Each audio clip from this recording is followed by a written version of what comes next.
Hello YouTube, Professor Kadra here. Welcome to Tobacco 103, Tobacco Cuts and Styles. So when you get into pipe smoking, you initially think, like, it's just pipe tobacco. And pretty much as soon as you get into it, you realize, wow, there's a lot of different forms. Most common is this ribbon form, which is what you're kind of probably picturing. You're going to be picturing. Close to cigarette rolling tobacco, in more or less, a little slightly different, but yeah, definitely more coarse. But it's similar to what like yeah, what, but it's what, like a cut up, very similar in that fashion. Yeah. All these different cuts and styles, they affect everything, from preparation, the moisture, the burn rate, how you're going to pack it. Ultimately, the packing ends up about the same, or could anyway. Some, like ribbon cut, very beginner friendly. Some, like some of the other ones we're going to go through, a bit less so, require a bit more practice. We're going to cover the major tobacco cuts you're most likely to encounter. We were talking about ribbon cut. Basically what that is, it's just the tobacco gets sliced into ribbons, blended together,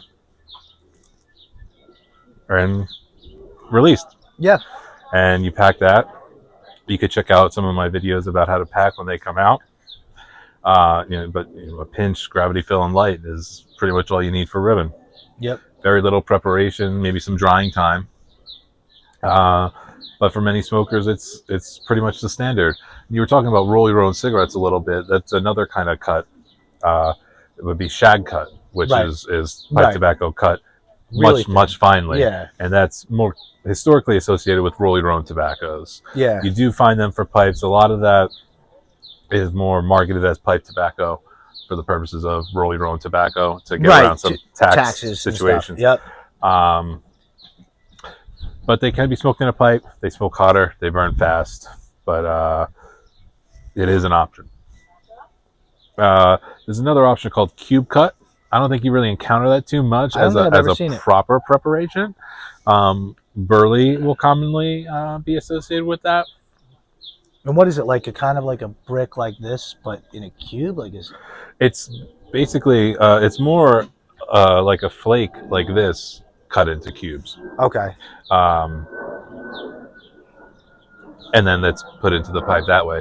You will find cube cut burley as parts of blends somewhat often, but I don't find there to be terribly many just cube cut blends. Seersucker by Cornell and Deal. It's a different smoking rhythm, though. Some smokers love it. Other people find it awkward at first. It's tough to get used to, but it's pretty easy to pack. You kind of just gravity fill and go. One of the more common other preparations of tobacco is flake tobacco. You'll have flakes like this, which are cut from a plug. Tobacco leaves are laid out on top of each other in the way that the blender desires. Then they're pressed under pressure, held there for some amount of time, and then those plugs are cut up, and sometimes they're distributed. And with flakes, they're sliced. Sometimes they could be rubbed out for you. Other times you're going to have to rub it out yourself. You can smoke them several ways. You could rub it out, smoke it just like ribbon tobacco. That's my preferred method for flakes. Yeah. I know people talk about the fold and stuff, and I know this isn't really about how to pack the pipe, but are there any differences there? Like, what is there? I don't really understand how that works. I've always kind of rubbed it out, or I did somewhere in between. I kind of break it up, but not too carefully. You definitely can. You just fold the flake, stuff it in the pipe. That's why they call it the fold and stuff. We'll go over that in the flake video. But it'll burn a lot slower when you pack it that way. A lot slower, might burn a little cooler when you pack it in that fold and stuff method. Which sounds like a good thing. Which is, definitely.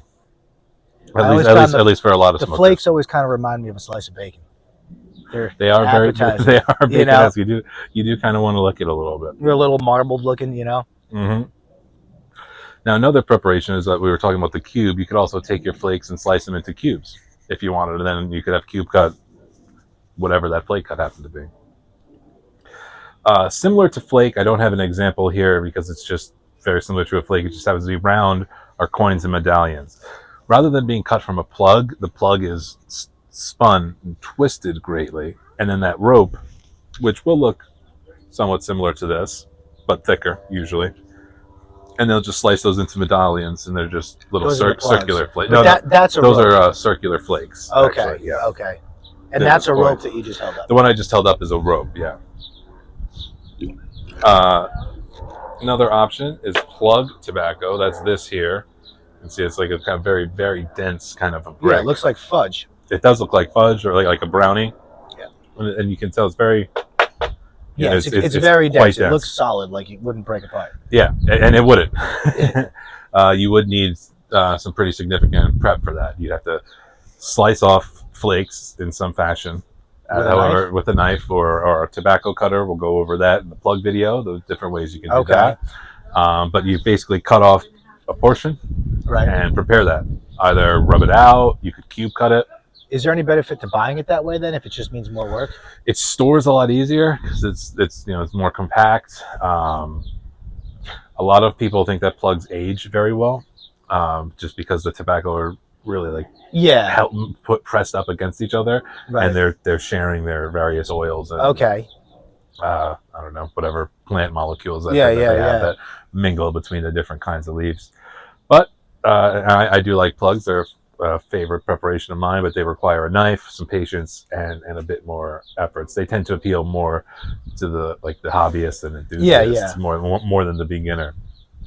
Now I held this up before. This is rope or twist tobacco, and this is produced very much in the same way as the coins I was describing. The tobacco is spun into this rope, and then it's cut up. The way you prepare that, you cut off little coins, like with a cigar cutter or a knife, rub it out, or you could fold and stuff. Once a lot of the prep methods become very similar.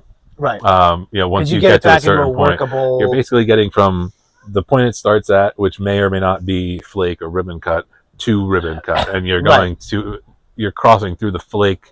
In other words, you pack it somewhere between fold and stuff flake or ribbon cut, but you get it down to that, whether it's by cutting it off into a flake or cutting off a flake and breaking that up into ribbon cut. Yeah, pretty much you end up at one of those two packing methods through some means or another, and we'll go all over that in depth in our video about the individual type of tobacco preparation. Some characteristics of ropes. People find them kind of charming. I think there's a traditional old world feel to it. It's how tobacco used to be produced, used to be carried. They can be particularly strong in nicotine, which, as you know, you can get a nicotine hit from cigar and pipe smoking, but not nearly as much as, like, say, a cigarette. I don't know why it specifically makes a difference, but maybe there's just a greater amount of tobacco. I'm not sure, or the curing process, concentrated a little bit more. Yeah, but generally people find a stronger nicotine hit with the rope tobaccos. I read something on Reddit, I think it was yesterday or this morning, and it was on the pipe tobacco subreddit, and they were saying something along the lines of how sailors used to always... Someone was writing, how did sailors always smoke? It seems like it was always windy, it was always raining, it was always wet. Like, it seems like the worst conditions to smoke a pipe. And they were saying, someone commented and they said, actually, fire is the worst thing you could have in the middle of the sea. So they had a smoking lamp, and there was a certain time you could only smoke when the smoking lamp came out, and people mostly smoked rope tobacco because it stayed lit easier. I don't know if that's true. Okay, I don't know. It was just something I read, I have a hard time keeping it lit, but that's just because it's very moist and you have to dry it out. You have to prepare it properly. Right. And I'm sure when that's the only way that the tobacco exists, you're going to be probably pretty skilled at preparing it. You're going to have to process I bet you that because it's denser and moister, like, it probably takes longer to stay lit, but once it's there, probably you got a big chunk of something burning as opposed to a little bit that can go away. Right. Yeah. You got more easy for that ember to keep itself going. Yeah. Also wanted to talk about cake and crumble cake, which looks like this. As you can see, it's very similar to a plug, but if you hold that, it's a lot less dense. You could feel that you would be able to rip that apart. Yeah, I could break this apart right now, and I want to actually be careful not to let it crumble all over. There you go. To lose some. So they're similar to plugs, but the plugs are made by whole leaf being laid out on top of each other and then pressed. The crumble cakes, it's basically, it's already been cut. It's basically a ribbon cut being given that plug treatment. Right.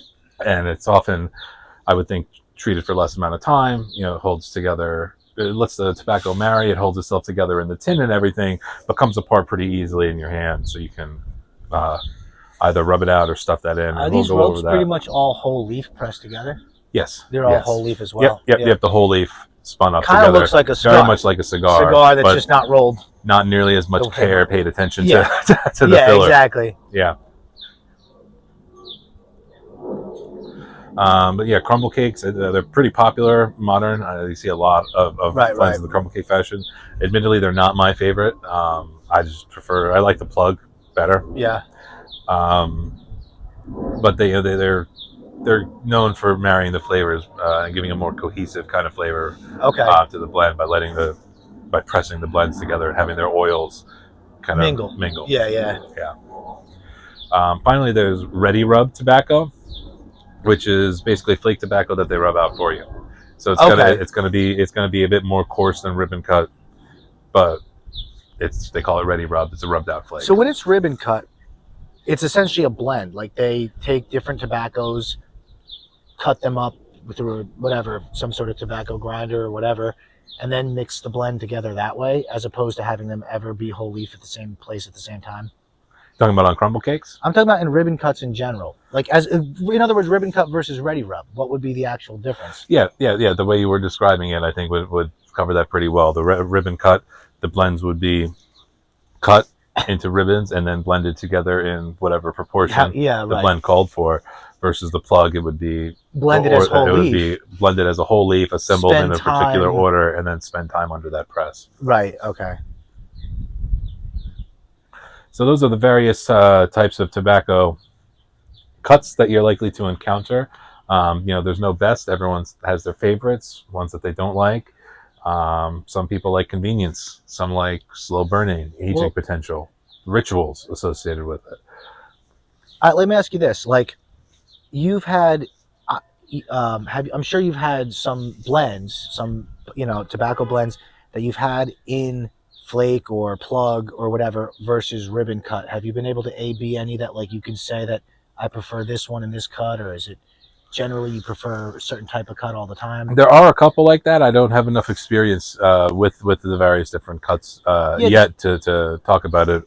Plum pudding is one I recently reviewed. It's a crumble cake. I don't particularly care for a crumble cake, but there's a special version of it that comes in a flake form, and I'm looking forward to trying that. Right. Because I have found historically I prefer flake to crumble cut. Yeah, I think also sometimes, just like we kind of romanticize the way these things look and how that makes the whole thing feel, there's an aesthetic aspect where it's like, I like working with flakes. I like the feeling of them.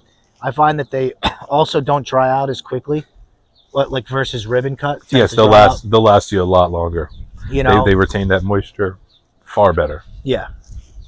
Which, if you leave it out in a bag or something like that for weeks or whatever, you're better off having a flake be left out and have that happen. It'll probably be great to smoke at that point. Yep, pretty much.